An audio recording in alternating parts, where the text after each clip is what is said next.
Good evening, everybody, and welcome to Apex Racing TV and iRacing Live for the BSR Formula Renault series from Suzuka, Japan. Andrew Woodhouse with Alex Simpson.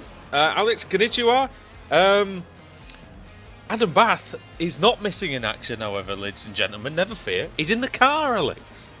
Yeah, indeed. This should be a good one. See how he does. He hasn't drove the car in the best part of a year and 3 months since we were at Silverstone. the World Endurance Championship at Silverstone in a hotel where we brought the rig down and had a bit of a hot lapping competition. So yeah, it should be interesting to see how he goes. I do have to point out, no pressure at all on his shoulders here, but he did beat some World Championship drivers in said hot lapping competitions. So. He did, me included, I think. And I did as well. So yeah, it should be interesting. We'll see how he goes. Not had a lot of practice. He kind of got sprung on him a little bit here, but I will say that he's had a good week at Suzuka.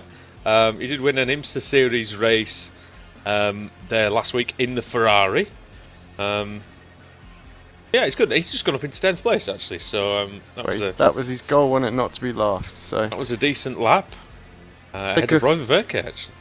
Take a quick look at the points before you run down the grid. So Jack Keithley leads the way now, 6,270 points, just ahead of Martin van Loozenord. Paul Denton, the AM driver, is actually in third place now overall, so doing really, really well. Dave Baker, unfortunately, he won't be here tonight and possibly for the foreseeable future due to work commitment, so he might drop out of the showdown positions. Jos Honig in 5th place, and then we've got Stephen Baxter Lebert, who is back in the car again this week after a break. Christian Rose, John McHutchinson, Kip Stephen round out your top 10 in the AM Championship. Yeah, some very familiar faces as they're in the overall as well. Faker Simsport really showing their strength in the AM category as well. John Godfrey, he's not here as well at the moment, just doing some university work, I believe. Tom Depka, Rafe Cullinan in 9th, and Josh Thompson is in the top 10. Obviously the top 5 for the showdown in that one, so some people need to make up some spaces. In the team championship, Faker Simsport Europe lead the way with 19,251 points. Apex Racing UK in 2nd, the Academy team in 3rd, CQR Club 4th, Pro Sim, Team Mad, Blue Flag Racing, Radicals Online, which I guess now really needs to be renamed Core, and Apex Racing Simulators, which I don't believe Nathan is no longer representing, so that's that kind of done. Yes, the Eurochip Digital of the the BSR Formula Renault series. Adam Bath coming through the final corner in the Casio Triangle. See what he can do. Can he improve on 158.060 over the line? He comes then, and he does improve by 0.6 of a second. Unfortunately, Alex, not enough for another place. Nice little improvement though, so getting to grips with the car. Just a quick one there. We were running down people who potentially weren't here and things like that. We've got 13 tonight, and if, we're missing Baker, McHutchinson, Godfrey, Denton, so we'd be up near 20 again if everybody was here. So, well, yeah, I think not as bad as what people think. If we had a push trying to get people on there, actually, you're right. I think we could get up to 20 again, and any league that has 20 on the grid is doing all right as far as I'm concerned. Like I do remind everybody nearly every week, there's only 20 cars in Formula 1. Yeah. On us through the grid then, please, mate. It's up on screen at the moment. I will indeed. I won't make you do that after you've just run through the championship stand. There's Martin van Loozenord there on pole position, somewhat unsurprisingly, but he does have a front row mate in the form of Josh Thompson, who that's his best qualifying possibly of the season. So very good from Josh. Seems to be enjoying the Suzuka circuit. Samuel Lebert in P3, Jack Keithley in 4th, Yannick Ongener in 5th, 6th is Christian Rose, 7th Stephen Baxter, 8th is Jos Honig, Rafe Cullinan in 9th, Adam Bath in 10th, Roy Verke 11th, 12th Kip Stevens, and 13th is Tom Depka. Adam, I wonder if we can get a tiny quick word before the start. How are you feeling? Not prepared in the slightest. Excellent. We'll see what happens. Do you have enough fuel in it? Yes, I do. That's one thing I did check. Excellent. Well, good luck, mate. We'll be rooting for you. Thank you. 30 seconds to go then, Alex. Van Loozenord, is he traditionally good round this circuit? Yeah, he likes his place. He was very strong, wasn't he, when we visited? Because this is the second time, of course, that we have been to Suzuka in this championship. So one of the first repeat tracks that we've been. And yeah, he was very, very strong here. So let's see what he can do this time. Keithley on the grid then. That ends the gridding process. Green, green, green. And here starts the race. The green flag flies now. Good start by Van Loosenhoorn. It wasn't the best one from Thompson, but he did a good move to cover off Libert, who's now going round the outside of him into the first corner. Keithley in fourth. Then it's Rose and Ongener. Good start by them. Tim Baxter, then Honig, Cullinan, Bath, Verke, Stevens and Depke. Only a couple of packs forming just after a couple of corners as Martin Van Loosenhoorn then going through the S's, climbing up through the Dunlop curve, Alex, and towards the very dangerous Degner corners.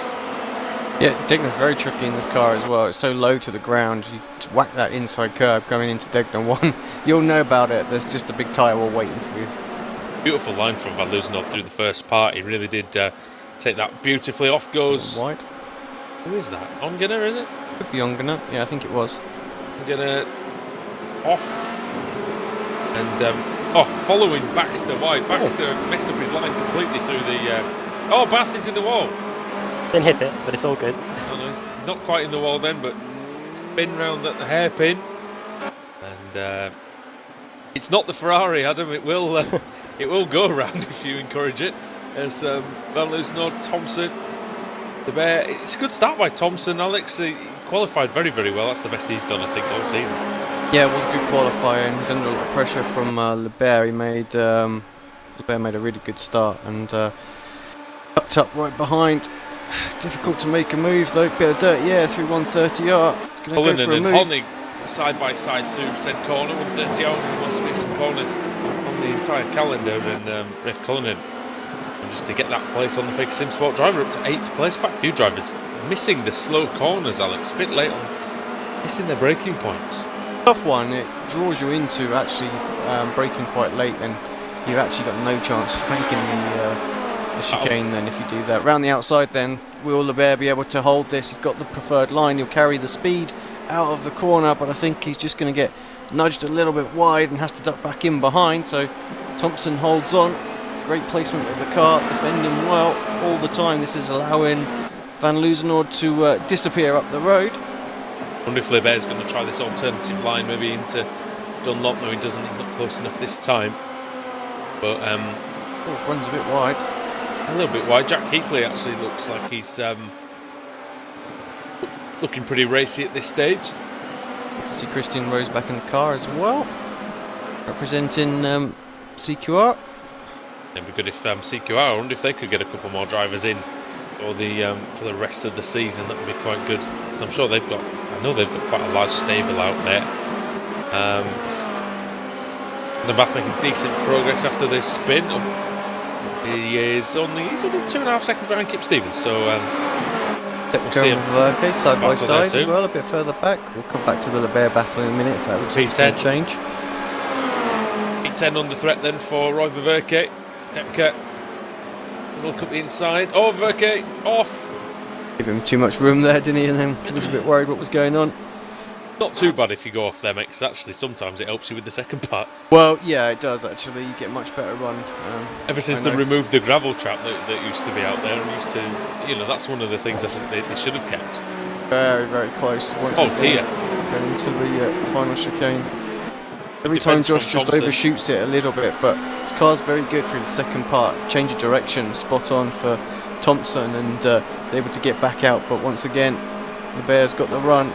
Thompson's going to have to defend. He doesn't defend it early enough, so Libert to the inside. Oh no! Keithley maybe for the outside. Josh has to defend that. Across like that, really.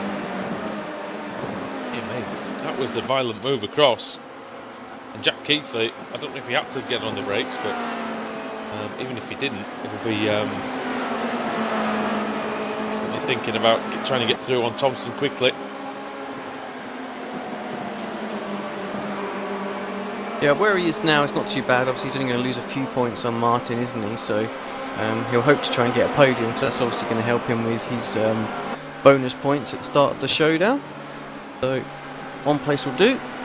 I don't think he'll be worried about going after Martin. Still a lot of the meeting to go.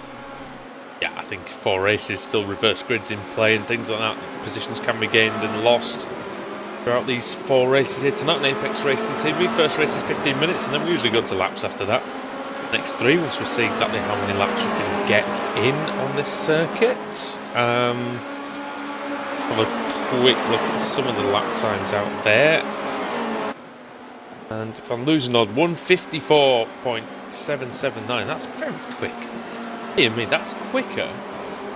I would have got him. As Lebert makes a mistake, and that's going to allow Thompson back through. What sort of what's the track temperature, Andrew? I can give you an idea of how quick that is. 28 degrees. Yeah, it's pretty quick. I mean, I was able to do a 55.0 on default. He would have got a 5th on the grid with that, though. So that's very, very good, though. Still. So maybe there's more to come, do you think? Yeah, possibly. But as the fuel burns down, of course, they'll always go quicker anyway. So. Well, that's quite an impressive time for this stage in the race, as Heathlit wheel to wheel with Thompson. Oh no! Contact, and Keithley's got damage. Keithley's got front wing damage. They risked it there, didn't he, to squeeze him, pinch him in there. They were doing, really, to be fair. They're both. Oh, if you ask me, they're both been a bit stupid at this point.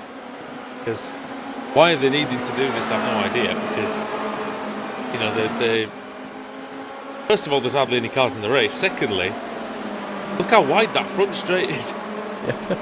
And they're still banging wheels like idiots. Apologies, boys, but yeah, you are idiots in that case. That was basically sorry, not sorry, wasn't it? That was like, oh, I'm sorry for calling you idiots, but you are. I'm not sure what. I think Josh certainly runs an Oculus, so he got the visuals to see exactly where he is, where his car placement is, but I've got a feeling Jack's on a single screen, so it is a bit trickier for Jack, so you might want to pinch and you might not see Josh trying to come back over, so yeah, it's understandable how it can happen sometimes. A little daft, isn't it, when you got a front straight that's about 20 metres wide? Well, yeah, there's always there's plenty of room to be given. lots of room. But no, it's good hard racing. It is, but it's you know, with a car that's fragile like this, you really don't want to be risking it with that, because if you get some aero damage, like it looks like Keithley has got aero damage now, and he might just be a real prey for Lebert. It might not be affecting him. I don't think it's affecting him actually, though, Alex, too badly. But I think they changed something in the damage model in the most recent build, because in the Renault Cup race that I did on the weekend just before the World Championship, there's a couple of cars that had some front wing damage, and where we used to see them being 4 or 5 seconds a lap off the pace, they really were very minimally affected. So yeah, you should just lose a small percentage of front downforce, and really that's all you that's should. it, yeah, or maybe exactly. gain some front downforce, you know. Well, yeah, if it's being bent up, exactly. So I think they've tweaked it. I think they've had a bit of feedback saying that it was just over the top, you know, shouldn't cost this much, and yeah, so it seems a little bit better. Hopefully, Jack Keithley. Bath and Kip Stevens. Adam moves himself up into 12th place, so he's no longer last. We'll be happy with that. Yep. Promote the admin down to last, where he should be. That's it, isn't it? Adam's 6 seconds behind Roy Verk, so if he gets on his bike, well, he might have a chance of closing in. Depka and Cullinan still very close together. Oh! Depka going around the outside. Where's he going? Oh dear. Well into the gravel trap there for Depka. What happened there, guys? Did he straddle the curb? I'm going to have a quick look at it back on a replay. It is very easy to do. Oh, he get a bit high-centred on the curb, and then he just couldn't turn. I think the plank was caught on the rumble strip. No plank on these. Is there not? But it's just that close to the ground. Oh, the floor then. Yeah. I mean, the front ride height is 15 millimeters off the ground. I mean, that would give you an idea. I didn't realise there wasn't a plank actually. There we go. Shows how much I know, Lebert doesn't it? somewhere in this has got Keithley as well. So I'm just on a replay from the Depka incident, so we should see it here as the Into drivers head 130R. towards Spoon. Oh, and it looks like Lebert went wide through Spoon, like we said, and it can make quite a difference to how you get an exit out of there. And I think he's used that to full advantage, carried the extra speed up the back straight. He's going to go around the outside here at 130. That's going to be impressive. Bit cheeky that though. A little bit cheeky, but effective nevertheless. And Libert goes up into third. Yeah, that damage definitely isn't affecting Jack as much as it would have done in previous races. It is affecting him. He is dropping back a little bit, but nowhere near as much. We've got Baxter and Ongana. They're having a little go at it as well. 0.3 of a second separating those 6th and 7th place on the track at the moment. Going through Dunlop. I have to say, one of the trickiest corners on any track. You know, your whole S's section is all about getting that Dunlop curve right. You compromise every single corner just so that that final turn going into Dunlop is absolutely perfect. Otherwise, you've got no chance of making that corner. No, yeah, and I always find it really interesting when I watch races at Suzuka. See how different. Oh, Baxter spins. Oh, he's in the wall as well. He has damaged the wing. Oh dear. From the camera angle I had, it looked like he was turned right into. Well, this will be interesting then, because Baxter's got a lot more damage on the front wing. So let's take a look. Now that looks like severe damage. Difference in the speeds that he does up the straight, so we'll see if it is just as bad as it was last season. Yeah, we'll see. Depka's close right in though, so. But that's the kind of damage that you think warrants it. He's been in the tyre wall, so yeah. You know it's not. That's not necessarily. Depka's just going to drive straight past him, I think. Yeah, well, it's not so easy though. There's only 6-7 kilometers an hour in it. That's not as bad as it was. And that's before. probably just from the draft, to be honest. So yeah, they've definitely sort of dialed that back a little bit. You know, the setting is no longer on 10; it's down to about 7 or 6. Coming back to my point from before, I always love how watching different people take different lines through the SS section as well, and see how some people take wider sweeping lines, some people stay really tight through, especially through the corner before Dunlop, where Martin van Loozenhout has just been.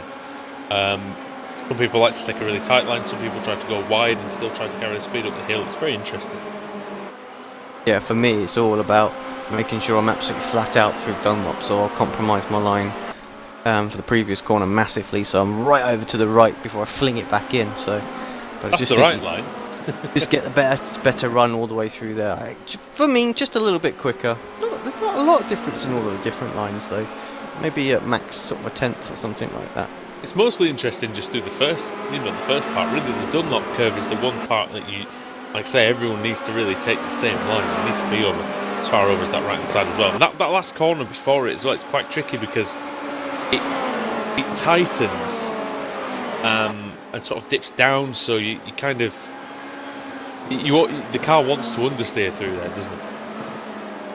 Is Lebert going to use that trick again? No, he doesn't. Not this time. Game's up. 7.4 seconds is the lead up the front as it stands on the live timing. 6.6 across the line up on your screen right now. Lebert going to pull out the slipstream into the Casio triangle. He does. Now, how's your braking, Sam? The answer is very good. Thompson a bit better that time. It's a good exit from Lebert though, Alex. He's ready. Yeah. Thompson going to defend harder this time. He needs to. Oof. Very nearly went for the Jaws Lee right move next to the wall. Side by side. Swing around the outside. Does it. Needs to hold on out there this time where he didn't last time. Oh, he's there. He's got the inside for the next part. Should complete the move. He does. It's a good overtake, that is. Yeah, it's very well done because there was nothing Thompson could do to cut him off. He was already a good portion of the car alongside. But here's where the different lines come into play. Sam a little bit faster through the first part. Thompson faster through the second part. Now through Dunlop. Down the hill towards Degner 1. Much faster this one, Degner 1. Oh! Lebert onto the curb. Similar to what happened to Depka. And barely able to drag the car back for Degner 2. Yeah, that would have been twice that he's got to second place and give it back to his rivals, but manages just about hold on to it. Right, where are we? 24 seconds left on the timing. Where is our leader? He's had absolutely bugger all airtime. Yeah, Bob look. Make it more interesting, Martin. Come on. He's not going to take bugger all points, though. I mean, he's going to get as many as you can. Fastest lap of the race as well, guaranteed. A 154.5 last time round. No one else has even been in the 54s this race. Tick over to the minutes right about now. Yep. And Luzenor coming through the final chicane. Received the checkered flag here, and it's been a really, really good performance again. And I know people think it's easy to lead from pole and lead every lap. Martin van Luzenor, not at Suzuka, it's not, and he takes victory. Very, very close as well for P2. Oh. Josh had a chance to get back at him, couldn't quite manage to do it. And that's by less than a tenth of a second as well. And Samuel Lebert, fantastic stuff in the end to just take that. Josh Thompson will be feeling a little annoyed with that, I think, but did all he could in defence. Rafe Cullinan 7th, from Depke 8th. Depke started at the back as well, so it's pretty decent.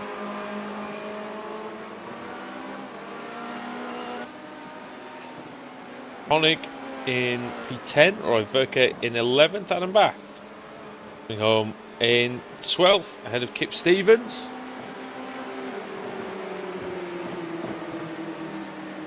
And Jack Keithley, Alex, not happy with the incident with Thompson. Yeah. Thompson didn't even realise it happened. But there's one or two. Like we said, you know, you're going to squeeze. You've got to expect the driver to want to come back over a little bit. You've got to play a little bit of ball there, you know. It's the natural line, isn't it? So you're going to just be stubborn and not move, and the driver's coming over. Well, you're going to hit. You know, it takes two to tango, doesn't it? Yeah. Jack says he was forced off the track in turn 1, which you know there was wheel banging going on. So, but it's tough, isn't it? It's very, very tough. I mean, could we have a look? Is it worth the replay and see what happened again, or it is a little controversial? Can't find it from here, I'm afraid. I didn't bookmark the incident, so remember, I can only jump back in little chunks of 30 seconds. Of incident versus incident, wasn't it? Yeah. So have a look, see if I can see that 4. I think it was. I'll tell you what I saw. Looked like racing incident to me, you know, two drivers being particularly aggressive and stubborn and not willing to give or move, you know. The thing is, you know, when you come up, you obviously come past the pit lane exit, and then the track does narrow ever so slightly, doesn't it? Not a lot, but it's only a couple of feet. And obviously Josh, to be fair to Josh, he's trying to get across a little bit to make his line exactly. That's the line. Halfway decent. You're always going to come over that way a little bit, so. Jack's trying to squeeze him, which is perfectly fine, but then he seems to almost squeeze him a little bit too much. As for the exit of 2, it looked to me that Josh just understeered wide, and I'm not going to say. Which he's always going to do because he's been pinched tight, you know. So I'm not going to say that he said he got loose. I don't agree with that. It doesn't look like he got loose at all. But he actually looked like unless the rear washed out a little bit and then he went into the. Just went up the track slightly, but I think there's honestly 2 racing incidents there. I mean, if you're gonna point fingers, you probably would say that, yeah, the first one might be more on Jack and the second one would be on Josh. I'd say 6 to 1 half a dozen of the other. Both drivers being aggressive, banging heads, you know. You can't put a lot of blame on anybody really for those. They're just hard racing. If that was in a touring car race, everybody would be raving about it, wouldn't they? So. Oh yeah. Take us through the final standings, if you would, Mr. Woodhouse. Okie dokie. Martin van Luzenord then, winning by 9 seconds over Samuel Lebert. Josh Thompson in 3rd, Jack Keithley in 4th. They'll resume battle in race 2 very shortly. Christian Rose in 5th. With Yannick Ongen 6th. 7th, Rafe Cullinan. 8th, Tom Depke. 9th for Stephen Baxter. 10th is Josh Honig. Roy Verke 11th. Adam Bath in 12th. And Kip Stevens in 13th. We're joined by Adam Bath, the 12th place man there. From the spin, that looked quite decent out there. Yeah, it was all positive. I got past Kip. Sadly, I was hoping a bit of a battle actually, but the setup that we had that was given to me is very quick in the straights, and we were able to get by Kip, and yeah, we were closing on Verke at the end. 2nd on the grid though for the reverse grid. I doubt I'm going to be able to hold back Martin at all, because as you were calling him crossing the line, I was only just coming out of Spoon Curve, so You did spin off though. I did spin off, so that is about 10 seconds lost. So who knows? But I'm sure I won't be spraying any champagne at the end of race 2. Oh, you might be spraying some. You might be on the podium. You never know. You can try your best. All you can do. It's not massively easy to overtake round here sometimes. So you were speaking about those curbs. I was getting high centred on the exit of Degner quite a few times. If you run out wide there, what happened to Depker, and it happened to Sam Libera as well. It's like it just scrapes along, doesn't it? Yeah. And then you just got to wait to it to land on the tarmac bit, and then you're on your way again. But yeah. Just a quick one then before we go to race 2. First time in the car for a good 18 months nearly. What are you thinking? All right, isn't it? I think I might need to change my point of view because I've got a Formula Renault wheel mostly in my face. So if it gets to any close battling in race 2, I'll be at a bit of a disadvantage. If you talk about me not racing for 18 months, one of our colleagues is making his debut in the car altogether on Thursday, and it's been a long time coming. He's been commentating on the BSR TC for what this is coming up to our 3rd year of. Beginning of our 4th year of commentating, yeah. 3rd full year is this year, I think, yeah. And Alex Simpson, Le Mans, yeah, getting in the Kia. Yeah, well, that's the scoop. And, better watch out, everybody. I'm coming for you. Well, hey, look, it's a track that you've got a lot of experience on. You did over 100 laps there last week, so you should know what's what with the circuit now. A Ferrari 488 is a lot different to a Kia Optima, isn't it? Just jump in the Ferrari, no one will notice. I better not drive it like the Ferrari. Well, Alex, you've had bump drafting experience down the Moorsound. Well, this is true, yes. Somebody did bump draft me straight into the barrier, so we'll see if that happens again. Everyone's going to be trying to quarter panel me, aren't they? That's the trouble. Yeah. That's it. Laidler. Watch out for Laidler, by the way, because he's got your number. Apparently. So, it'd be fun, no doubt. There's been some beef, hasn't there, Adam, for a while between those two. So, it'll get quite interesting. Right, on that bombshell, ladies and gentlemen, it's time to, not to end, but to go off to our commercial break. And then we're going to come back for race 2 of the evening from the BSR Formula Renault Series. And we return to Suzuka in, 5 or 10 minutes' time. We'll see you then.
Simulated racing can be awesome, but it can also be kind of a free-for-all. Interestingly, auto racing faced the same problem in its earlier days. Whether it was on the back roads, the beaches, or the city streets, the racing was fun. But there was always a certain level of chaos and danger, until some folks came along and put some order to all of this. Stuff like official racetracks, regulations about weight and equipment, and enforcement of standards. That's what gave us high-speed excitement, fast-paced action, and photo finishes. That's when racing became racing. The guys over at iRacing.com have made the same transformation in the world of sim racing. Sure, they've got the most accurate tracks and realistic cars out there, but that's just the start. See, iRacing analyzes the performance and results of each driver in every race, so you can be sure you're always placed in races where the competition will be tight, and that those reckless drivers who ruin it for us all are kept in the pits. Not to mention that with over 45,000 active members already in their vast community, you can find races day and night, so you can always get in on the action. You can even join a league of your favorite series. And since updates are always automatic, you don't have to worry about software and can focus on the track. Zip up your fire suit and check out iRacing.com.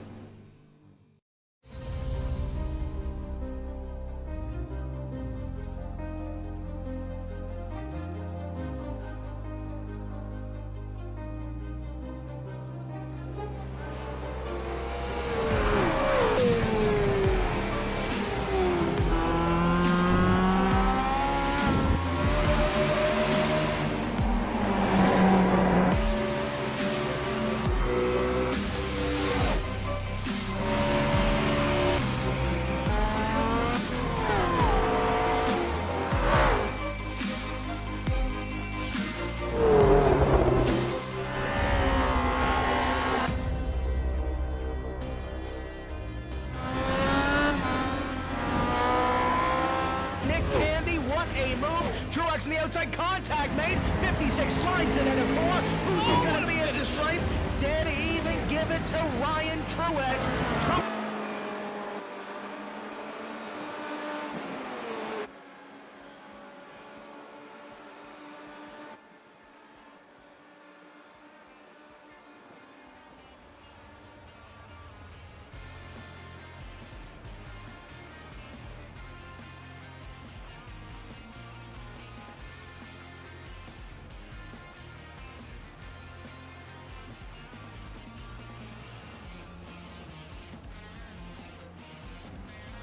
Come back to Suzuka and BSR Formula Renault.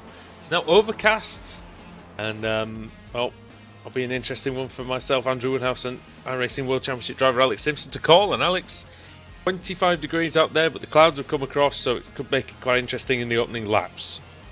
Yeah, I think we'll see some slightly quicker lap times out there now, so not massively, but definitely maybe might see a 53 from Martin if he can get clear.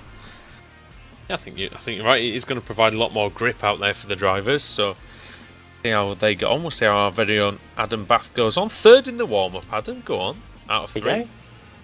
Yeah, I don't know what time we'll be getting here. Opening lap will be treacherous. I just did a bit of the warm-up there. As always, the overcast conditions, the cold tyres will be a factor here. And oh yeah, look at me starting on the front row. Depends whether Kip wants to start on the front or the back, doesn't it? As whether you're going to be on pole or not. I'll run you through the grid just quickly. Kip Stevens is on provisional pole, but whether he does take the start or not, I don't know. Roy Verke will be in 3rd behind Adam Bath. Josh Honig in 4th. 5th for Stephen Baxter. 6th Tom Depker. 7th Rafe Cullinan. Then Yannick Ongener in 8th. 9th Christian Rose. 10th Jack Keithley. 11th Josh Thompson. 12th Samuel Lebert. And Martin van Loozenhoorn, the unlucky 13th, but could be lucky by the end of this one. Alex Thompson and Lebert going to battle. Thompson and Keithley, sorry, going back to battle again. Yeah, well, the bear will be involved in that as well, I'm sure. So should be. They had a great scrap the last one, so this will be good too. And Kip does take to the pole. Does indeed. See who can get down to turn 1 first.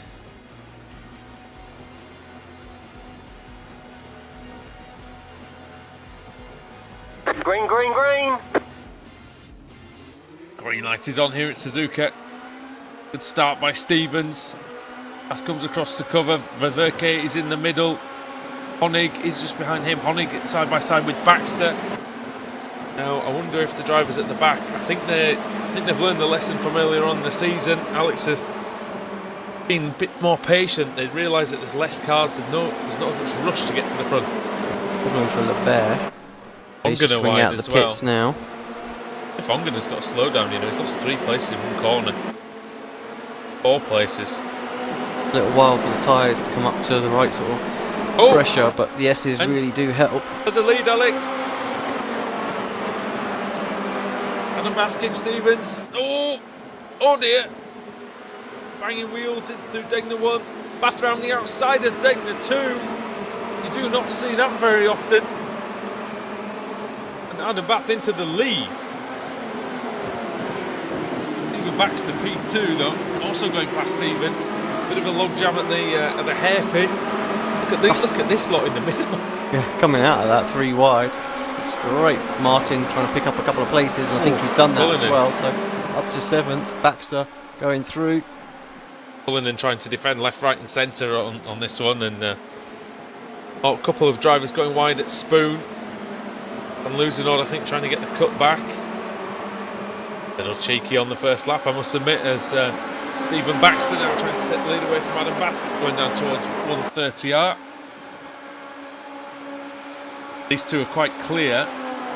No, they don't need to be taking risks. I think they made contact. Now Stevens having to fight off Roy Verke. Those 2 drivers as well did not need to be making contact there on the first lap. Oh, there is some more between. There's more between Van Loosenhoorn and Keithley. Alex, yeah, that was it. And now Thompson and Keithley again.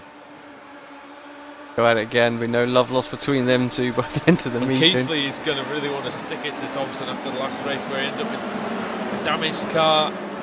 Oh, I'd love the to see us inside, at there's LAN a tap. events. Somebody's given a tap. I think it was Depka, who just maybe tapped the rear of Keithley. Going through turn 2. Was Depka who's dropped down the order? Van Loosenhoorn up to 3rd already? Yep, 3rd. 4th, sorry, 4th. Oh, yeah, sorry, yeah, Kip in I would 3rd. then for a sec. Wouldn't be long before he gets past Stevens, you wouldn't think, but Stevens is a former champion of the BSR TC. He's steadily building in the Renault. Verke very out of shape as well. Thompson and by. He's in Degner 1. Don't know if he hit the curb on the inside, but really upset the car. Martin Van Loosenhoorn up the inside of Kip Stevens in the Kobayashi line, using that to good effect, and also now Thompson trying to follow him through. Verke is still ahead of Keithley. Go towards Spoon Curve. Stephen Baxter's got a nice lead here, and an excellent start. 2 seconds clear of Adam Bath, and then it's Martin Van Loosenhoorn. Probably going to be. He's definitely going to be on Adam's tail by the time he gets to the Casio Triangle. Yeah, into the slipstream already. Don't panic, Adam. There's Van Loosenhoorn. Look how much speed he manages to carry through 130R, which is almost a flat corner. Bath defends the inside. Hard on the brakes then, into the Casio Triangle. Line in. Oh! Sorry, Adam, but this is going to be candy from a baby here. Just set you up an absolute treat going through that final chicane. Side by side still though.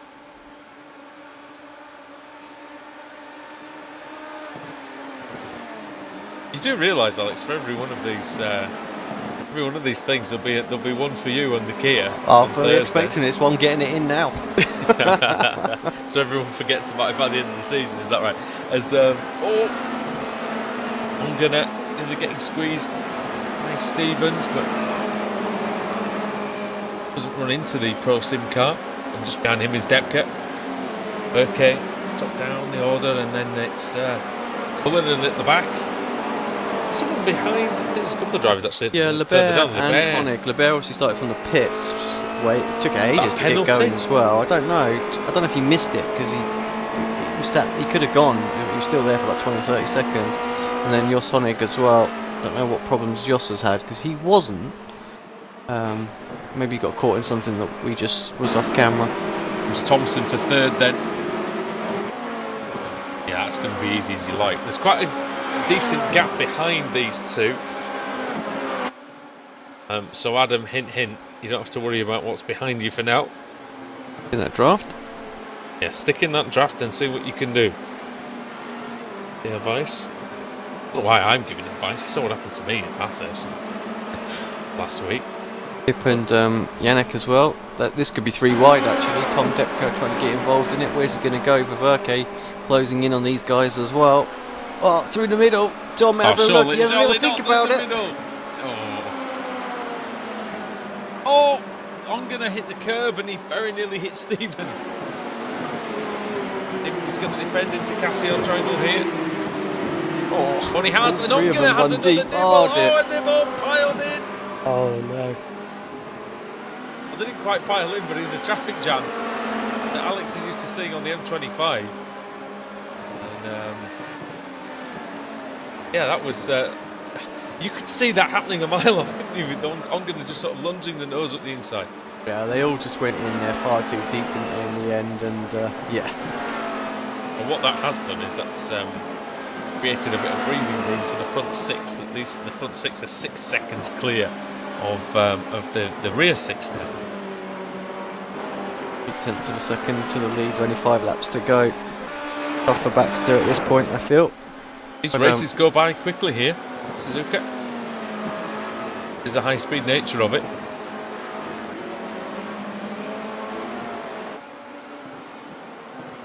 Martin does get by once again. I'm sure we're going to be sat here in the commentary box, race 3 and 4, talking about a potential 4 in a row. Get it last week, did he? He didn't get it done last week at Bathurst, no. Final race, just all went pear-shaped. So did he have a here he crash? goes. Up inside, into Spoon. Yeah, Baxter nice. quite sensibly Baxter probably having a think about it. fight it on the way in. So Martin a bit definitely wide makes on the sense for me exit. if Baxter tries to stay with Martin the best he can here and pull him away from Josh. Yep. P2 will be good for him. Just Gonna what have a look. he wants for his championship and the team as well. He's got a nice run through 130R though, Alex, but he's noticeably staying out of the slipstream. He wants to do just what you said and allow Martin van Loosenhoorn to lead him on to bigger and better things, i.e. P2. Thompson 3 seconds behind Van Loosenhoorn now. 2.6 actually. Thompson gained on that lap by half a second.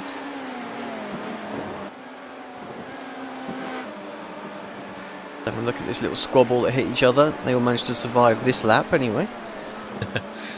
Yeah, I think there was only a slight bit of damage on front of Ongena's car, and obviously Stevens got turned around, and that was really the only casualty of that group. Samuel Lebert's getting involved in this group now as well, which could make this fairly interesting. First victim is Cullinan. Oh, it will be. Can get there. Should we go on board with Lebert, Alex? Yeah, let's do that. I thought for a minute he was going to have a cheeky little look there, but yeah, unusual. But Can do it there, but it's you got the catch driver them in out. front of you's got to be not expecting it. He's got to be aware. There's a little lift going into Degner 1. Got a good run. Hairpin, do you reckon? Oh yes, definitely. Got absolutely fantastic run out of Degner 2 there. So he's going to have to do it the hard way, go around the outside, but he will carry a bit more momentum that way. A lot of camber in that corner, and yeah, he does that. Pulls that off nicely. Just that outside line nicely. Yeah, take us through the rest of the lap, mate. Tell us what he's doing in that car. Yeah, as we head through. I can't remember what this is called, this little kink to the right. It's definitely called something R as well, isn't it? It's called, yeah, you're right. Into spoons, like 210R or something. Yeah, I'll find that out. Into spoon. Obviously, the second part of spoon, massive adverse camber there as well. So the car just takes forever to sort of grip up, and you feel like it's got chronic understeer. But yeah, get on the power, the low pedal just to get that car rotating. 130R, a little bit wide there for Lebert. Turning quite early. Look for the marker on the left-hand side just before the 100-meter break there. Ideal line is just to kiss the curb on the right and try and avoid the one on the left just to get the best drive off of there. And once again, got a fantastic exit out of there. Verke is going to use the draft and gain the extra straight line speed down the straight into turn 1. Got the inside line. It's going to make this nice and easy. We'll stay on board as well all the way through the S's, through turn 2. just again, just a little bit wide there, missed the apex, but still able to pick up the gas fine into the first of the S's then. So different line going, taking quite a bit of speed through the first one, compromises his line through the second just a little bit, and then hugs to the right so he can get all the way over or darting back towards the left. But That was a perfect line through Dunlop, wasn't it? yeah, very good. You could tell he didn't have to have a lift at all, so yeah, really, really good. And you can see how much he's caught up on Yannick as well. And that's putting a lot of faith in the car, isn't it, and the downforce that it generates. But it has to stick, exactly. Because to your eyes, it doesn't look like it's going to work. And although he goes up the inside here of the Belgian Ongena, and Ongena has to, he might come back here through what is called 200R, Alex. 200. I was close. You were only 10 off. Here we go, Ongena fighting back. Going to get alongside the bear into Spoon. Very difficult to make a move there. We were talking about that in the IMSA series last week. P2. Baxter holds on for the moment. And, Thompson, very late on the outside. brakes. Can he make it? Oh, he can. Very nice. Oh no! Well, I don't know what happened there. I was on board with Thompson and suddenly he's round. Let's have a look.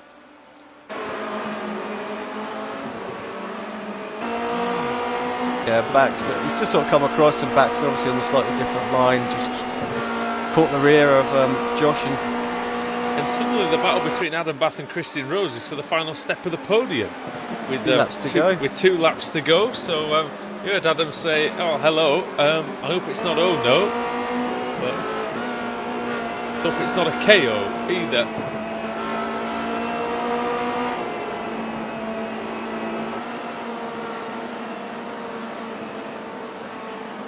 Everybody's still running as well. Just 25 seconds covering the whole field, which is pretty 2 races decent. in a row, we haven't had a single retirement. Well, There we go. don't tempt fate, we've got 2 Don't left. tell anyone, yeah. Van Loosenholt leading by 5 seconds over Baxter. Baxter's had a good race, hasn't he? Really, he had obviously a little nibble at Thompson just then, but difficult one. Battle for third is still raging into the hairpin. Oh, good exit by Rose. Yeah, wiggle from Bath there as well. Compromise him. It's going to have to cover up for Spoon. Oh, hello. Oh dear! Too late. That was very late indeed. As, They're not going to be happy, are they? well, we're lucky the alcohol wasn't flowing earlier on, otherwise we would have heard some choice words there from our colleague Alex. But it's but now he's going to be in a bit of bother towards 130R. Josh Thompson's there as well. That's his only hope really, is that Thompson distracts Christian Rose somewhat. Oh dear. I don't think that's going to happen. On the inside now, you've got to be brave. Oh, Thompson was on the curve as well. Adam was Thompson, not Thompson's brave. going up the inside. What's he doing? Oh, very nearly made it. He's Come on, going to Adam, go around get the back in outside. He'll go around the outside here. This could be a good opportunity for Adam. Martin Van Loosenholt's going to be cursing us because we haven't shown him hardly at all. As, but here we go, we're side by 3 wide for just a second. Rose is trying the outside, Bath's trying the inside. The battle for the final podium position. Great little battle. Josh Thompson is the one who wins the battle. It is tricky through that 130R, which is, yeah, I think why Adam got out of it, pinched in there, he was a bit worried. It looked like, I must admit, it looked like Josh Thompson was being a bit of a lunatic into the chicane, but made it work. Yeah, just nailed the break-in point there, really.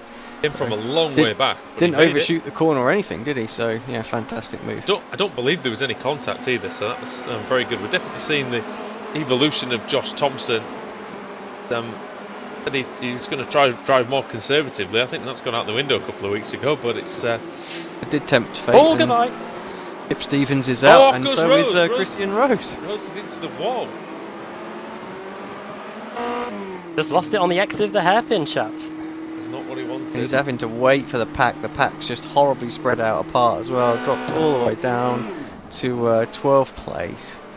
But, speaking of 12 places, how many Martin Van Loosenholt's made up? He started last, ladies and gentlemen, and he's fought his way through. Well, it is the last to first challenge, and Martin van Loosenhout has succeeded. Comes round the final corner, over the line. He takes round 2 of the evening in the iRacing MSA British Sim Racers Formula Renault Championship. Then we've got to wait a couple of seconds for Stephen Baxter, who looks like he's going quite slowly. What's happened to Baxter? Is he out of fuel? Might be. He was very slow at the end. Oh, was he giving the place back to Josh? He could be doing that as well, but Josh, yeah, so Josh takes second. Maybe a bit of sportsmanship going on there as well. That's fantastic if it is, if that is just sportsmanship from Steve Baxter. Josh Thompson P2, then Steve Baxter third. Adam Bath 4th position. Well done. Thanks. Well done, mate. Jack Keithley in 5th. Tom Depker 6th. 7th Samuel Libert. 8th Roy Verke. 9th is Rafe Cullinan. 10th Yannick Ongener. Jos Honig 11th. Christian Rose is having to limp over the line. What happened to Kip? When I said, we've got no retirements, he stopped. It's almost like he was listening. I reckon he was. But 2 races in a row, no retirements. But everybody technically has finished the race because he's still classified as 1 lap down and still get points for that. So, yeah, but he could. You know what? Stopping was a bit daft because he could have gained a place there. Yep. So, I'm sure he might learn the lesson for next time. But yeah, fantastic race. Adam, that looked really fun out there, mate. Yeah, it was. Yeah, Christian Rose, me and him were pretty evenly matched in terms of pace. He had been closing me down just about a 10th or so each lap, and yeah, we had a grandstand battle there. A shame that it might have ended that way because I think I might have had a chance of getting by on the circuit. But yeah, the only bad thing is now I'm starting, I think, back where I started for race 3. But yeah, I really enjoyed that. I thought I was going to get a podium actually until I realised with 2 corners to go there were 2 cars in front. Yeah, Martin was so far gone in the front that yeah, there's nothing you could do. Jack Keithley more damage, Alex. That's why he could only manage 5th. He got hit from behind, didn't he, quite early on? I think it was Tom, was it, who caught him? So. Yeah, I think you're right. Just slight damage as well, hardly anything. He lost 10 kilometres an hour, apparently, down the straight. Okay, so race 2 is done, but with 2 more to go. And we will see you back here on Apex Racing TV and iRacing Live for the second half of the meeting from the BSR Formula Renault.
Simulated racing can be awesome, but it can also be kind of a free-for-all. Interestingly, auto racing faced the same problem in its earlier days. Whether it was on the back roads, the beaches, or the city streets, the racing was fun. But there was always a certain level of chaos and danger, until some folks came along and put some order to all of this. Stuff like official racetracks, regulations about weight and equipment, and enforcement of standards. That's what gave us high-speed excitement, fast-paced action, and photo finishes. That's when racing became racing. The guys over at iRacing.com have made the same transformation in the world of sim racing. Sure, they've got the most accurate tracks and realistic cars out there, but that's just the start. See, iRacing analyzes the performance and results of each driver in every race, so you can be sure you're always placed in races where the competition will be tight, and that those reckless drivers who ruin it for us all are kept in the pits. Not to mention that with over 45,000 active members already in their vast community, you can find races day and night, so you can always get in on the action. You can even join a league of your favorite series. And since updates are always automatic, you don't have to worry about software and can focus on the track. Zip up your fire suit and check out iRacing.com.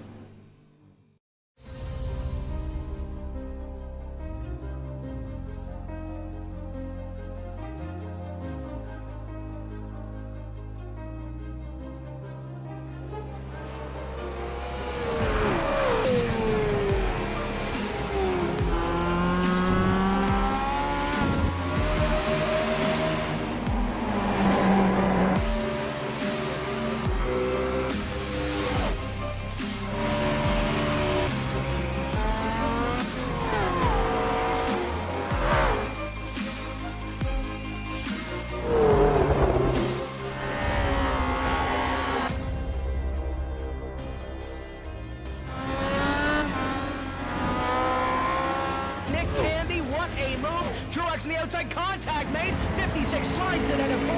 Who's going to be at the stripe? Dead even. Give it to Ryan Truex. Truex is your winner over Tandy.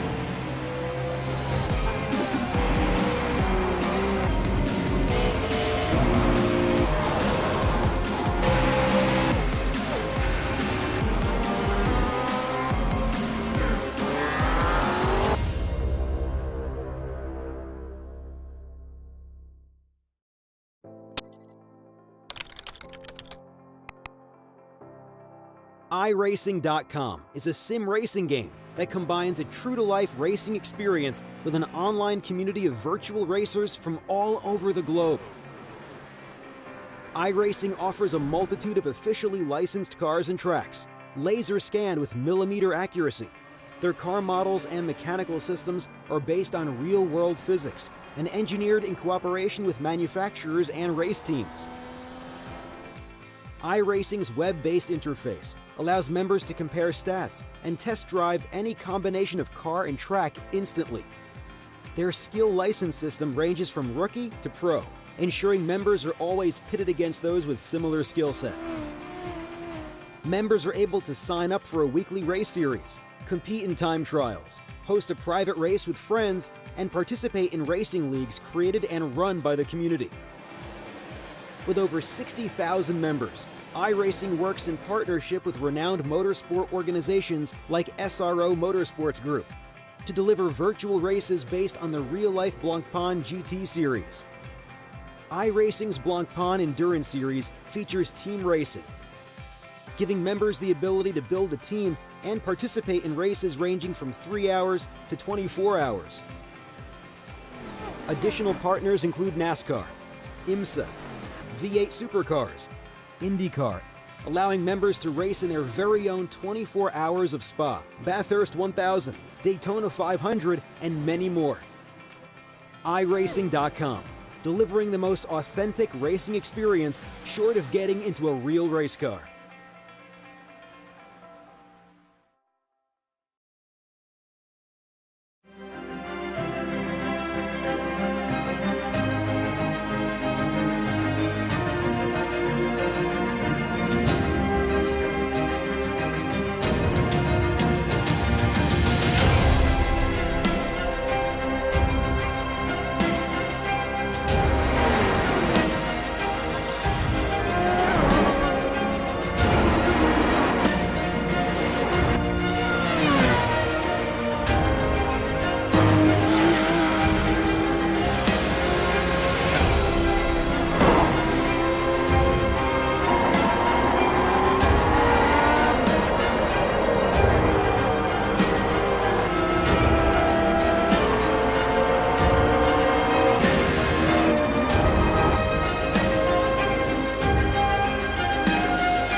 Round 3 of the evening then, in the BSR Formula Renault Series from the Suzuka International Racing Course in Japan. Andrew Woodhouse alongside Alex Simpson, with Adam Bath in the car. And, you know, Adam, I'll bring you in first this time, mate. You got overcast temperatures last time, but this time you got 36 degrees track temperature. So what does that fill you with confidence, or the opposite? Well, give me a bit more confidence at the start. I'll tell you what, if we'd had that for the reverse grid race for race 2, then I wouldn't have probably been behind Kit for too long. But yeah, definitely getting the flavour of all the conditions here on iRacing in this race meeting tonight. That's it, never leaving any stone unturned. Alex, yeah, the racing's been pretty decent tonight, I have to say. No retirements at all during the 2 races we've had so far. Hoping it can continue, but as is often the case with races 3 and 4, not always as easy as just saying that. Well, yeah, that's the thing. I mean, what we've got out there is drivers that have raced each other quite a lot now. At this stage of the season, the small grids are helping. We've had 2 really, really good races as far as retirements go as well. So, you know, I think we'll see. I think we'll see another good one. The track conditions actually will help the first lap, like Adam said. So it should be a little bit safer out there. All right, and as you say, that's taking back the spins, the hairpins. So well, it's a hairpin. It's a tricky one actually in this car. It's the one place you can just get on the gas a bit too early, and those rears will bite, and then all of a sudden the car comes around. is it the sort of place where you'd recommend any setup changes for? No, not really, because you really want to set the car up for everywhere else. It's one of the few corners that you might have to compromise with, and I know certainly for myself it's always something that I might, like in the F1 car, I'll shift a bias or shift a diff or something like that going into that corner, just to but you can do that on the fly, can't you? So. Yeah, try and adjust the balance or something of the car that way. Right. Not long to go before the grid is formed here at the Suzuka International Racing Course. Excuse me. But yeah, Jack Keithley fastest in practice so far, and oh, sorry, something just made me laugh there in the background.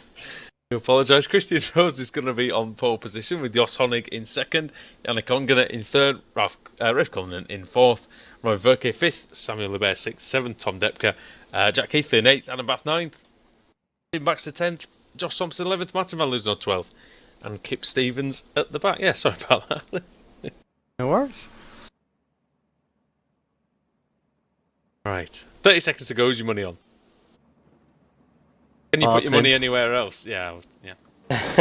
Yeah, sorry guys, but sorry, it has Adam. to be done. No, it probably does. It probably Yeah, does, there's a bit of an air of inevitability, I think, about every single race it. We'll see that, but Samuel Lebert is quick, as is Keithley, as is Christian Rose, actually, who's on pole position. If he gets a good start, you really never know. And we're about to find that one out very, very shortly. Right then. Green, green, green! Green light is on for round 3. Somebody's got a terrible start near the front. That was Jos Honig. Samuel Lebert already up into P3. We're really, really happy with that. Christian Rose has made a good start. Ahead of Yannick Ongena. This is Samuel Lebert's chance, Alex, to thwart the Grand Slam from Van Luzenoord. Yeah, absolutely. If you can get by these guys this lap, it's really going to be tricky for Martin. Van Luzenoord is going sideways nearly. In the thick of it as well, right at the back. Got some tough drivers to get by at the moment, so... A lot of the faster guys, of course, are at the back, so... It'll be tough to get by. He's struggling to get by Depke now. Adam Bath going a bit wide. Stephen, who's that going through? There into second. Oh, and that's because Ongena's made a mistake through Degner 1. His teammate's going to get past as well, so Keithley moves into third place. That's going to be even more... make it even more tricky for Thompson surely Martin. going up the inside into the hairpin on Roy Verke. It's a good move by Thompson. Nicely done. Now you've got Martin Van Luzenoord then trying to move up into the not position that is, but he's trying to go past Adam Bath around the outside. Bath's on the curb into Spoon. They almost touch. Very, very close, but Martin goes through a nice clean move there, and yeah, coming through the field is the Dutchman. Oh! crash? And it's... Look Oh, out. dear. Thompson, big Oh, time. no. Oh, look out. Oh. Just about making it through there.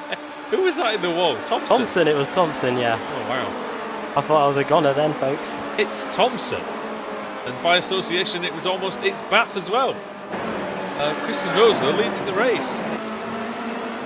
And Libert in second, Keithley in third. So, Martin, I think Martin's got it all to do, Alex. Big time. Yeah, he's got what's the About the gap? worst 3.5 possible seconds outcome. to the leader. So he's got a tall order here. Worst possible outcome, I think, for Van Loosenorde here. Gonna need Rose to hold on It to would this have lead been- for a lap or two. It would have been even worse if Thompson hadn't crashed, actually.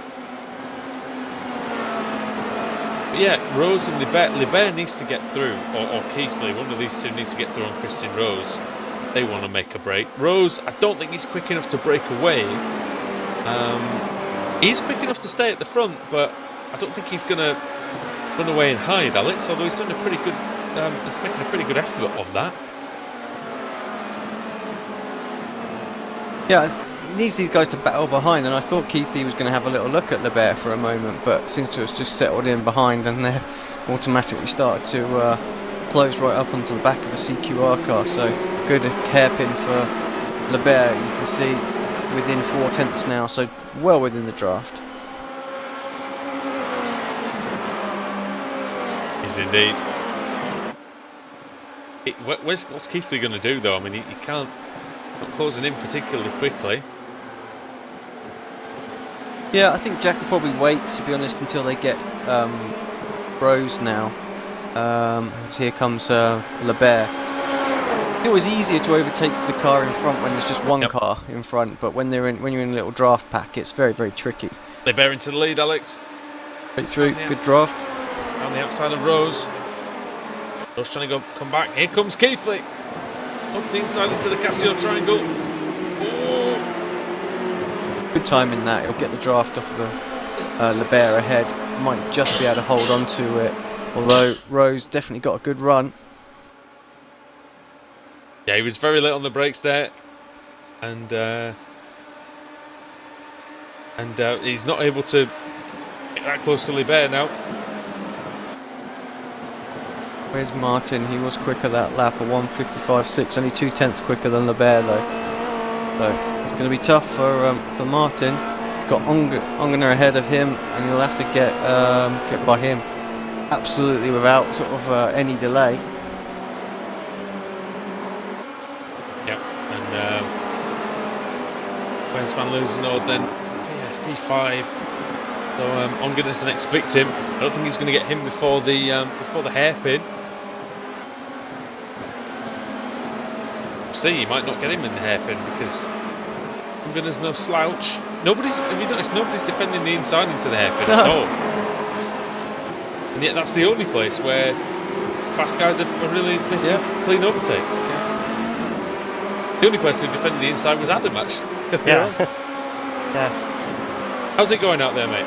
Middle of the race, lap 3? Well, yeah, I had another scare just on the previous lap. Tom Depp could have spin at Spoon Curve, had to take evasive action there, but yeah, closing in on Roy now, half a second quick on this lap. Keep it up, good stuff. Now, can anyone break away in this front 3? This is going to be the key, isn't it? Because Van Loosenorde is only 2 seconds behind now. So quick, Alex. Even going through the traffic, it's ridiculous. He actually he's one of the only people I know that can overtake cars and still make time upon everyone else. A lot of experience in this car. I mean, so you don't win the opening championship if you're a slouch. That's by far the toughest season of any car to win. You know, when a new car comes out, Oh yeah. you see all of the drivers flock to it. So The he won that dedication there. series, so There were a very lot of good aggressive. drivers in that first series. There was a lot of good drivers. Very, very stiff competition. So yeah, he nailed it. So. And Graham won season 2. No, Pete won season 2 and 3. Pete won season 2. Yeah, and then I think at that point we sort of went away a little bit from the former Renault, but yeah, as a team we won the first 3 championships, which was good. I say Pete loves this car, and it's just a shame it didn't really work out for him in this series. He's doing very well in the World Championship. Well, so, actually, I think he's not enjoying that at the minute as well, poor Pete. dear. Just there was an update to the car I really hated, so... Have you driven it yourself since then? I haven't driven it in as long as I can remember, to be honest. Don't intend to. Well, your at the memory's moment. not very good then, is it? Well, no. But just don't intend to at the minute. And here comes Martin on Rose. Nice Christian swift does change of defend the inside subjects this there. time, so he's going to have to go around the outside. And does that in just as equal a fashion. I know your game, Alex. That was a nice swift change of subject. Oh, yeah, you see me. That was good. But no, the funny thing is, Christian Rose was the only person to defend the inside. It didn't work for him either, did it? So either way, Damned either if way. you do and damned if you don't. Yeah, that's it. No chance really of. I think there's a bump on the way in if you are right on the inside, isn't there as well? Which sort There of is, and can kick makes the it not back end particularly out, easy. actually, yeah. I think that's what happened to Christian there. Yannick Ongren there. In hard in the slipstream of Christian Rose. See if he can get through into 130R. Oh, he just pulled out from the slipstream. Alongside, side by side, into the fastest corner on the course. It's still wheel to wheel. With the chicane. Oh no! Rose turns across Ongren.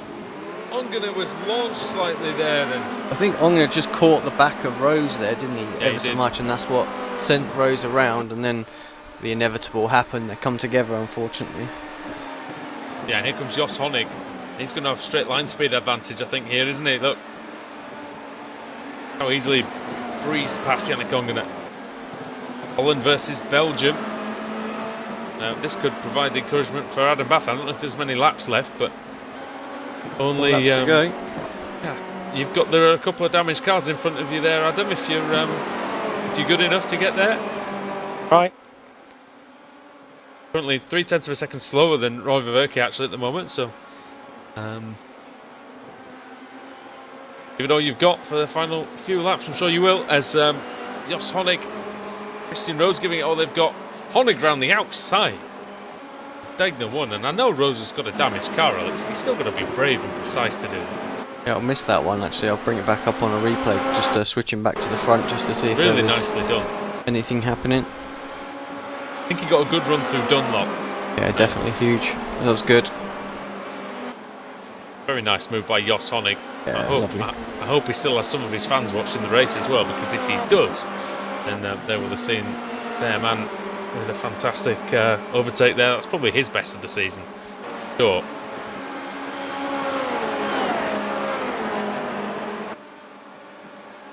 Now, at the front, it's interesting because Samuel Lebert is not pulling away from Jack Keithley, in fact, quite the opposite.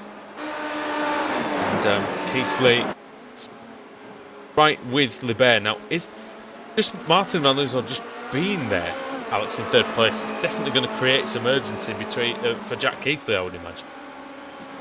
Well, yeah, exactly. You want to get it done because if he can get ahead, then hopefully the two battling behind can give Jack enough time to just break He's away a going around little the bit. It's outside, only three Oh. laps to go, but yeah, still Lebert holds on.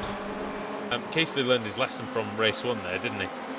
And, Yeah, well, yeah, he I'm left sure. he left enough space for Lebert that time.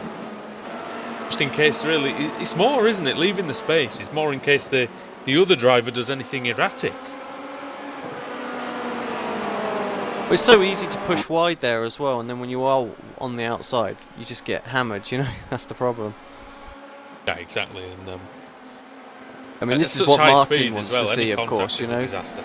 All the time they're batting. Oh, Lebert makes a mistake. Could be vulnerable here. Keith is going to have to throw one up the inside. Is he? He's left the door open as Lebert. Oh, he locks up. Both very late on the brakes. Oh, hello, Mr. Van Loozenord into the slipstream now as well. 0.6 of a second back, so this is definitely going to be a three-way battle for the end. Not massively closing in though, I have to say. Here comes Keithley now. Is he going to have a look into Spoon? It's almost impossible into there. And likewise into the second part. You've really just got to follow. Just hope that the driver in front makes a mistake. As Lebert coaxes the car through the exit, that downhill double apex left-hander, and now they get hard on the power, but it might not be enough as Jack Keithley now, he's right there, Alex, but he's not close enough to get alongside into 130R. Now he's got to go for a move this time. It looks like he's done that. Surprise to the outside. He's got the inside now for the final Good chicane. And great move straight through. But of course, LeBert will now Oh, he nearly instantly loses it. have the draft back again. Yeah, and we've seen many times over the years that this is a crunch point now, and the car that gained the place at the Casio Triangle defend the position because it's going to be very, very close. Jack LeBert edging knows the one who across, can just try and like swing. Josh wanted to do. So that's why I said it was 6 of one, half a dozen of the other. Yeah. Keithley showing that he would have done exactly the same thing in the reverse position. And he covers the line on the outside as well, just like Thompson, like he tried to do earlier. That's to go. This is going to be a great one for the end result here. Fantastic here. We've got world-class drivers battling over the first 3 positions here in race 3 of the BSR TC. Adam Bath somehow up to 7th. We haven't seen on the monitor, but well, that's happened very, very quickly. I wonder if it's been an issue. I think Yannick Ongener is very slow out there. 2 minutes 3 seconds was his last lap time, and Bath's now only 2 seconds behind Christian Rose, who's also really struggling out there. In fact, that gap is not 2 seconds now. You can see it on your screen, but we're more interested in we're more interested in the front 3 because they are nose to tail. Alex, this reminds me of a race that you were involved in back in the day when we used to cover F1 on the PlayStation. Yeah, this very track as well. It was, the gaps were no different to this through the best part of the whole race. Oh, LeBert almost gets into the back of Keithley there. I believe I had the lead at one point in that race as well, but it was down to being on the faster tyre at the beginning. And round the outside looks Samuel LeBert. What can Jack Keithley do? Well, the answer is he needs to try at least to defend this line into 130R. He needs to go with all his might into the corner. He does, he commits fully, but here comes Martin van Loozenhoorn. Is he going to go for it all into the chicane? He doesn't. Oh, he bashes the curb. He hits LeBert. And there was a tiny bit of contact, I think, was there? Just ever so much, like the wheels were in between each other, so it was sort of wheel to body work, but that has given Martin probably the high ground. He's going to have the draft, so it's going to be all over Jack for this one. Will he be able to get that move done? Final lap of the race then. BSR Formula Renault, race 3 of 4 tonight. Jack Keithley leading, started 8th on the grid. Martin van Loozenhoorn started 12th up to 2nd. And then Samuel LeBert, he was P6 on the grid. He's 3rd, but it looks like he's just losing it a little bit now, losing these front 2. But any battling could bring Samuel LeBert back into play, Alex, because we've seen that several times just this season. Yeah, I'm not sure why he's lost some time there, maybe a bit of damage that we didn't see, but all of a sudden dropping back. He's very safe in 3rd place, though. I wonder if he's just going to stay there, and if anything does happen to these two, then he'll be in a good place to take advantage. I wonder if Van Loozenhoorn's going to think about it into the hairpin. Does not make a Jack move. was wide, and that gave Martin an opportunity just to stick his nose in there.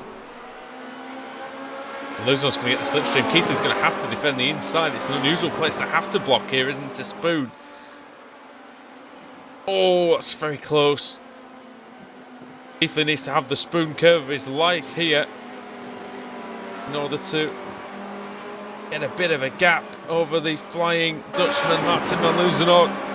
Down the straight they come then. Alex van Loozenhoorn's going to have the high ground because the outside of 130R leads directly to the inside of the Casio Triangle. And he's round the outside of 130R on the final lap. Oh, Keithley's locking up. He's very close. He cannot prevent the hat-trick here. Martin van Loozenhoorn with a wonderful overtaking move on the final lap. He's on course for the Grand Slam, and wonderful last lap battle, Alex. Brilliant. Fantastic overtake there, and clean from all 3 drivers as well. It was great hard battling. That is what we want to see. And Adam Bath doing his best Dave Baker impersonation as he comes over the line in P6. Excellent stuff in the end. A couple of cars obviously with damage, but still had to work your way through, mate. And that was after that scare earlier on where you had to take to the grass. I think you count that as a pretty successful 8 laps. Yeah, definitely. I don't think CQ are going to be liking me too much because that's more points I've just denied Christian Rose there. But yeah, Rose did have damage and was able to get. he did move out of the way just before 1:30, and thankfully he was able to hold up Roy Ververke because he was within half a second with me for the entire race. Yeah, Christian Rossi went into Yannick Ongener at the chicane, and both cars were damaged, and they ended up only 9th and 11th, so not great at all. Running through the finishing order there, Martin van Loosenhoorn, P1 again.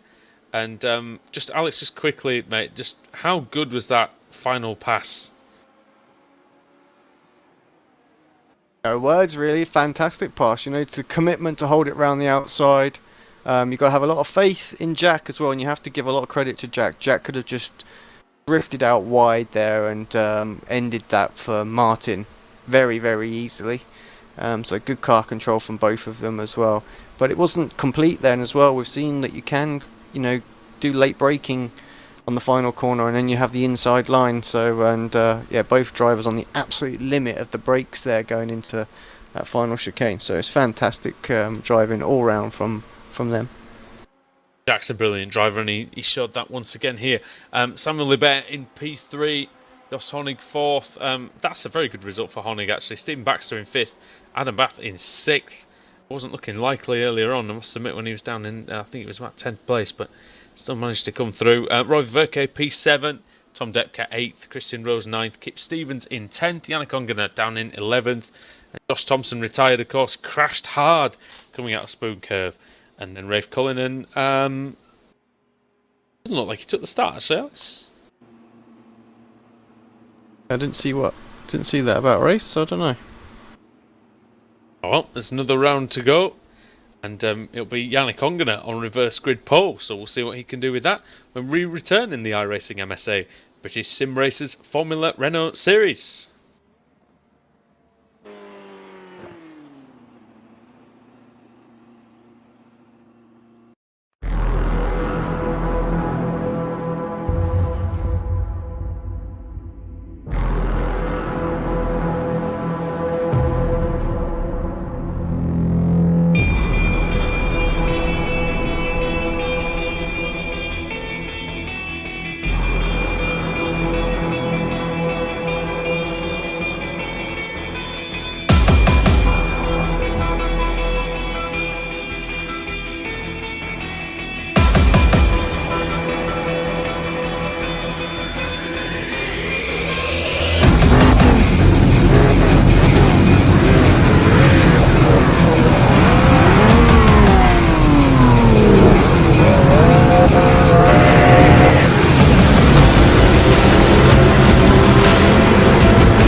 Simulated racing can be awesome, but it can also be kind of a free-for-all. Interestingly, auto racing faced the same problem in its earlier days. Whether it was on the back roads, the beaches, or the city streets, the racing was fun. But there was always a certain level of chaos and danger, until some folks came along and put some order to all of this.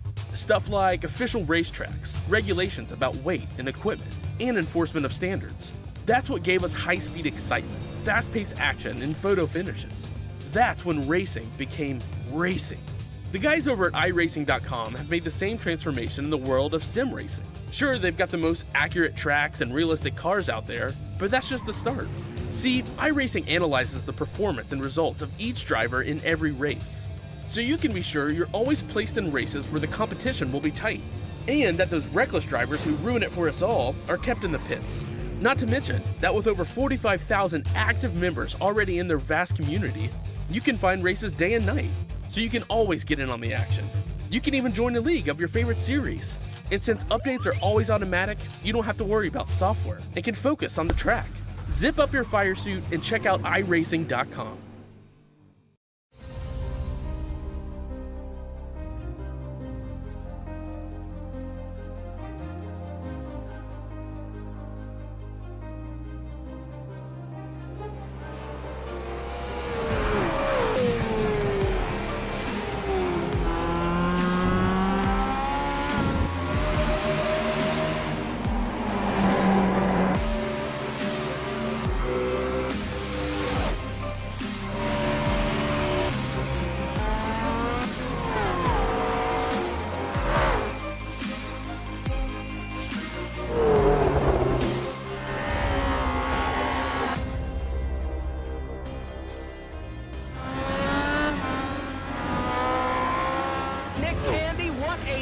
Truex in the outside contact, mate. 56 slides it into 4. Who's gonna be at the stripe? Dead even. Give it to Ryan Truex. Truex is your winner over Tandy.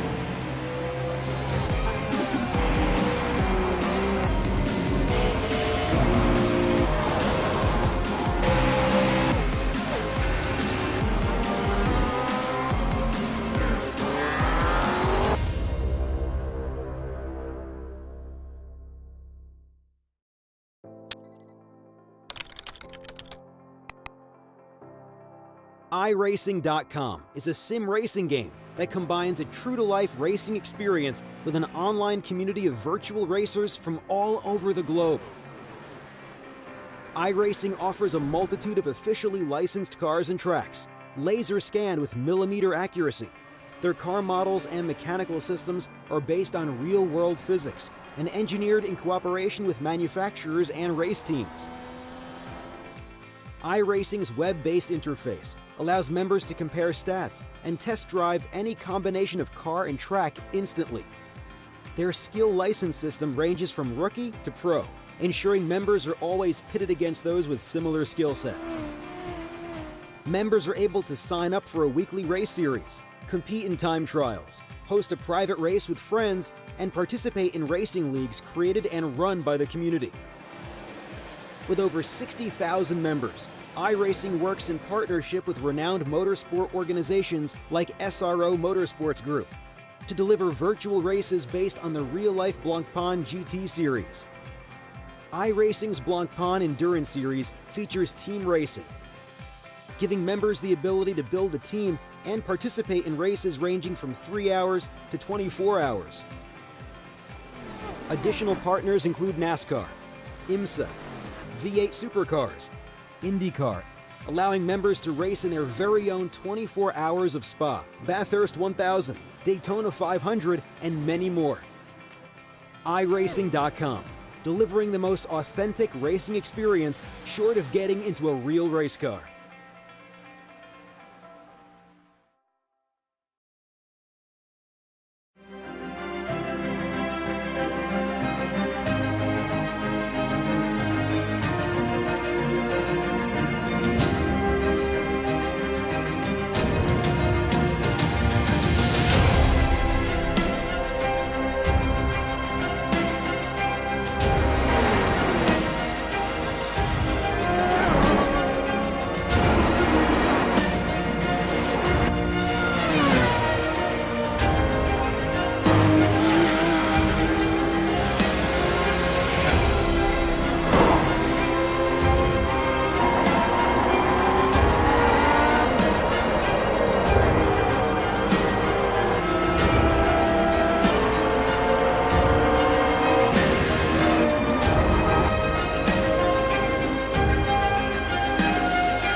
Join us on the grid for race 4 of the evening in the BSR Formula Renault series from Suzuka.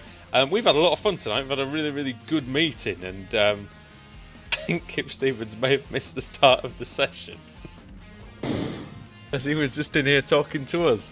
As that might be, yeah, I think that's the case. Yannick Ongener on pole, Christian Rose second, Tom Depke third, Roy Verke fourth, Adam Bath starting fifth, right in the middle. Stephen Baxter in P6, Jos Honning 7th, Samuel Lebert 8th, 9th Jack Keithley, 10th Martin van Loozenhoorn, 11th is Josh Thompson, and 12th Rafe Cullinan. And yeah, Alex, I think Kip's missed the start, mate, because he was in here. Yeah, he has. He's not made it in. Oh well. Oh dear. Well, he might make it, you never know. He might just make it to start from the pit lane. I have no idea, but unless there's a safety car, which there's Green. slim to no chance of that. Oh, somebody jumped the start, I think, at the back. I think Cullinan might have jumped it. He was very, very quick away, so unless he... I don't know, we've seen jump starts before in the series here. Ongener going into turn 1 first, head of Rose, and then it's Depke. Verke then in... Verke's lost place to Adam Bath. Adam Bath up to... In fact, Stephen Baxter's gained 2 positions. That's what's happened there, I think. Martin van Loozenhoorn is 7th. Yeah, he is. 2 corners, he's 7th. Nailed the start. Great one. Oh dear me. What happened? Josh Thompson, Rafe Cullinan bringing up the rear then. Kip Stevens, unfortunately, into Degner. Oh, goes dear. Depke, and Adam Bath is off, and he's just hit Tom Depke. Well, did Oh Depke hit dear, him? I that's think it. was a Get bit- involved, why don't you, Adam? I might have to hold my hands up there. Oh, well, let's have a look. Everybody put their hands up, and they stay there, and they went off. And for Adam Bath, all he does is spin. No. Is the car damaged, mate? A little bit, but it'll last. Looks okay. Lebert and... Oh, dear me. Lebert and Van Loozenhoorn side by side. Oh, Lebert's off. Oh, nearly lost it. Lost the rear on the curb. A bit of gravel, I think, possibly 2. Comes Thompson. Where's he going to go? He's behind Keithley. Lebert has to fall in line very, very quickly. Thompson surely up the inside of Keithley here, is he now? Oh, he's let on the brakes. Oh, how was there not contact there? Absolutely no idea how there was not any contact, Alex, and there still might be some between Lebert and Josh Thompson.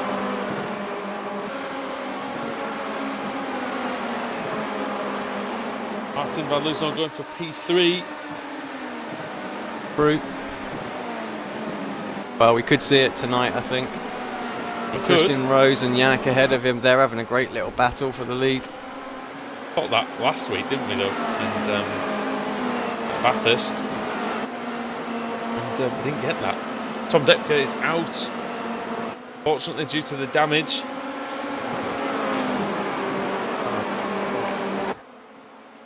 The Apex Academy car, so I should be a bit wary. I think it was, yeah. I think he had to check up, didn't he? Because he had someone on his outside. But I think, yeah, you were just. Were you unsighted, possibly? Were you? I thought they were both going to go wide on the entry into Degner, and I would go up the inside. But I think that's a bit over ambitious, thinking I'd get a move done into Degner too. Yeah, tough one, I think, on the first lap. But it's what you do when you're learning this car, isn't it? I think. And bit of a hasty one there, maybe, but not great for Depke, obviously. But he's still in the race. Did he get back? No, he's out, I'm afraid. Okay. Yannick Ongener then, leading. Is this the first time he's led a race in this series? No, I'm sure he's been at the front before. And number 2, position number 1. Christian Rose in P2, Martin van Loozenhoorn P3. End of lap 2. Suzuka, round 4 of the evening. BSR Formula Renault Series, and Woodhouse, Alex Simpson, Adam Bath in the car. Front wing damage, serious or what? For me, it's just affecting the right-handers. The left-handers seem to be fine. Lost any speed in the straight, so Hard to tell. didn't happen before, Alex, haven't we? But you bend the front wing in slightly and stuff we talked about earlier on tonight. But in fact, Yannick Ongena is still doing a fantastic job up front. He's not allowing a sniff to Christian Rose, is he, at the minute? Sorry about that. I'm just getting barrage of messages at the moment. Do your job. No. Oh, he's on the grass. Why is he on the grass? All of a sudden, where there was a little gap the last time I looked up, and now there's down to 0.2 of a second. Pay attention. I can talk. Jeez. Ongena ahead of Christian Rose, and then it's Martin van Loozenhoorn up 3. Stephen Baxter in P4, Jack Keithley in 5th, and Samuel Lebert in 6th, with Josh Thompson in 7th. Looks like Rose is going for the lead, Alex Interspoon. He needs to. He needs to do that just to try and fend off Martin more than anything. And there's no around the outside then of the CQR car. Can he keep the momentum? He's going wide though. He's on the gravel. Oh, hopes of the 4th win.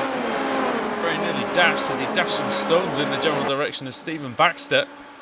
Out of the rear end of that Formula Renault 2 litre.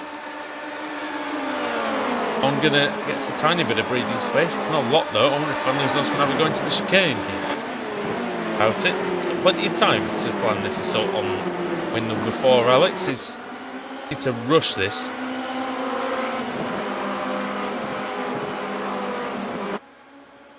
Got 5 laps to make 2 overtakes, I think. Did 2 and 2 the last time. Needs to be decisive when he does it. There's nothing worse than sort of going for a bit of a half move. Trying to go around the outside of Rose this time. Rose covers off the inside, but he can't cover off the outside. P2. Nice, wasn't it?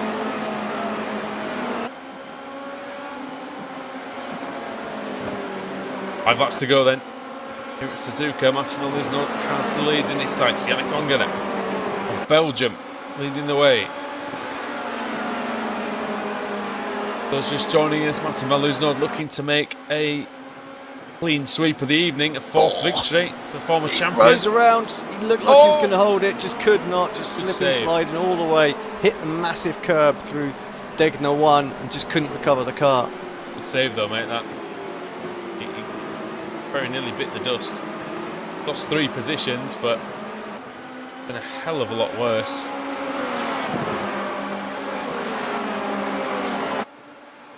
Keithley and Baxter now teammates.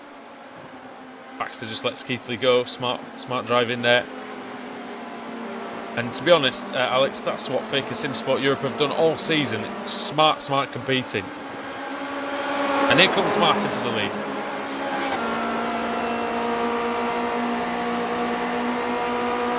Yeah, he's through. Just going to sweep through. There he goes. We're on board with him. Alex got a chance of coming back into the chicane. Just going to have a look. Martin just with a better line through the Casio triangle. They pull away here. I don't know if Ongena is still close enough to pick up some slipstream. I don't think he's got the lap time in him to be able to keep up after probably the S's though, if I'm brutally honest. Josh Thompson trying to make his way up as well. He's having a battle with Jack Keithley now around the outside of that's Baxter, sorry, that he's going around the outside of. Next up will be Keithley. That's one thing that Suzuka does though, is it does expose any sort of lack of pace compared to the driver in front, because you have that fairly long main straight, but then this very, very technical SS section, so you can't even rely on the slipstream, can you, for very, very long on this circuit. But no, I'm going to staying with Van Loozenhoorn well. Who was that who made the mistake there?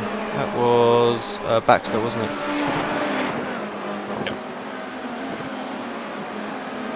He's dropped behind Samuel Lebert now, so that's down to 7th, I think, for Baxter, isn't it? Question, chaps. Do we have a fast repair in this? No, do you need it? No, I was just thinking. That front wing does look a bit bent up, but no, I'm afraid not. You could come in and change it, but to be honest, at this point, you're not a lot of point, I don't think. In terms of, I don't think it will gain you enough. I can see though that you're struggling for the lap time out there now. Yeah, 2 minutes. Yeah, 2 seconds a lap slower than it usually was.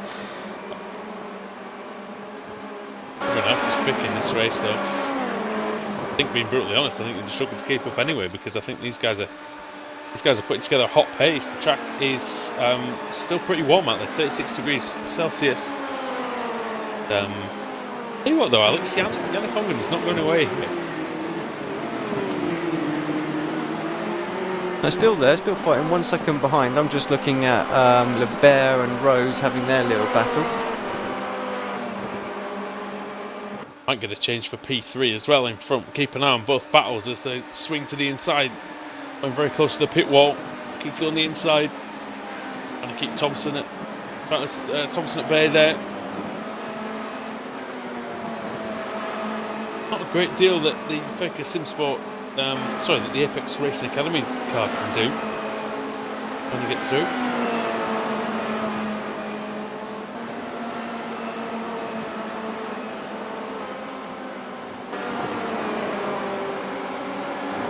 Three laps to go then here. Alex, I know you love this place. You'd have relished the challenge of going head-to-head with Van Loozenhout on this circuit. Yeah, do you know what? I've been doing a bit of testing around here as well. I would have liked to have had a little dabble around here today, see how close I could have got to Martin. I think it would have been quite a good race, to be fair. Might as well have done, let's be honest. Instead he picks the Kia at Le Mans. Yeah, I know. This is his favourite circuit. He goes for Le Mans. Never mind. Ongren is within a second of Van Loozenhout here, though. Although I have a sneaking suspicion. Oh no, this is about as fast as Martin can go, I think. I don't think he's going slowly out there, Tom. This is going to be close between Lebert and Rose. And Baxter's not too far behind either. Christian Rose still got the slipstream. He's about half a second behind. That's definitely close enough to pick up the tow. And he was quick through the slow corner at the end of the lap, though. He pegged that gap. And he closed in Christian Rose. 4/10 of a second. He should use the draft quite well. It's already underneath that. 3/10. There's something going on ahead as well. Thompson and Keithley side by side. Oh god, we've got to switch to that. That's already looking a bit tasty. Thompson all over the shop, trying to. Oh, I think he's hit him. I think he's gone off. I think he did. I think he just lost it himself there, trying not to hit him more than anything. It was so close. I couldn't tell from the camera I had. Oh, I think it was a nudge, tiny nudge maybe. It was so. It's very, very close to it, even if not.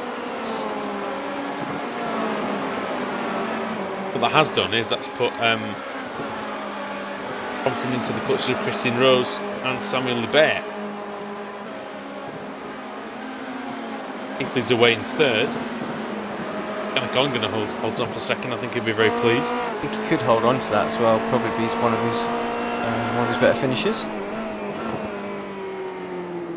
Certainly. It might be his best finish. I don't believe he's won a race. Improving every week as well.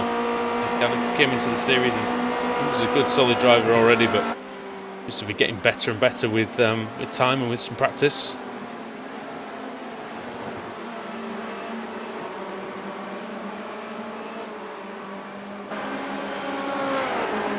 We're keeping an eye on Lebert, Thompson, Rose. It's a good little battle.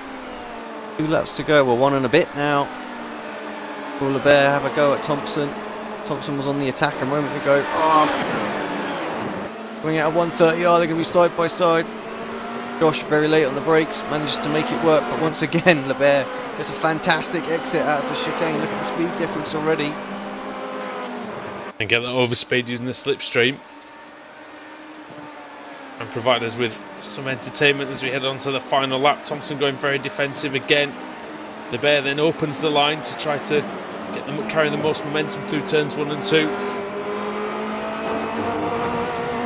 Wide goes Lebert. Rose is there too. Baxter in P7. He's like 2 seconds behind, so he'll be hoping for some shenanigans to go on here, which definitely happened. Martin Van Loosen all these by 2.5 over Yannick Ongene. Keithley is in third. Nice solid outing for Keithley today. Not with the greatest results for him, but still good points and definitely helps. Oh! Libert! Dig off into the wall and it could be out. I think he'll finish, but it might lose a fair few places here. Oh, will I get a position? I don't know, he's 30 seconds clear, but he is struggling Big massively. time. You've got a good chance, mate, if you keep going. Keep going. But we are about to see something pretty major here. And even in a 12-car grid, very, very impressive to come in and take 4 race victories and just 3 corners away from doing that. Martin Van Loosenhoorn. He brakes for the Casio Triangle for the final time. It's the curve nicely over the second one. Accelerates hard now through this final corner. Over the line. And Martin Van Loosenhoorn is unbeatable at Suzuka. Fantastic. Libert's into the chicane. He's really struggling. He's going to probably lose a place to Honig. Oh, he spins. Oh, sort of spins. He's going to lose one to Honig. He may lose one to Cullinan as well. It's going to be close. He manages just to wrestle that car to the finish line in P8. I think he'll be relatively happy with that, you know. I think he was 5th or 6th when he crashed, so he only actually lost a couple of places there. Oh no! It's intentional, don't worry.